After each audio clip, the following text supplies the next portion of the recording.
Isang Diyos, tatlong persona, isang plano mula umpisa. Ama, Anak, Espiritu, isang gawa, kaligtasan ko.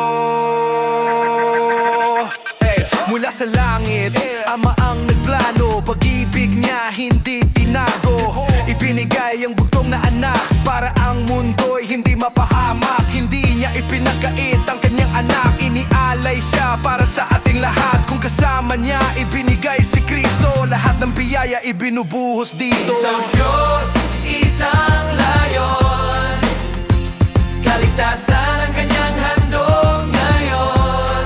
Ama ang nagsugo, anak ang nagdugo, Espiritu ang gumagabay sa puso.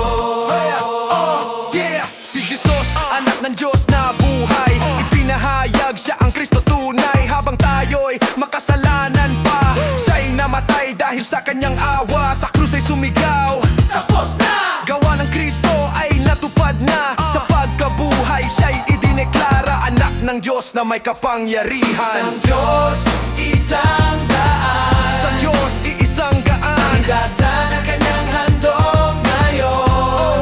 Ama ang nagsugo, anak ang nagdugo, Yeah! Espiritu ang gumagabay sa puso.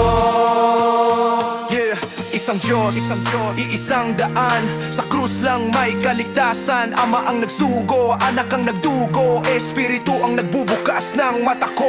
Dumating ang Espiritu ng katotohanan, itinuturo si Kristo, hindi sariling pangalan. Binibigyan ng kapangyarihan para maging saksi sa buong kalupaan. Ginagabayan kami sa pananalig, pinapatunayan si Jesus ang Kristo tunay. Kasama naming sumasaksi hanggang sa dulo ng daigdig. Hindi tatlong Diyos, kundi iisa.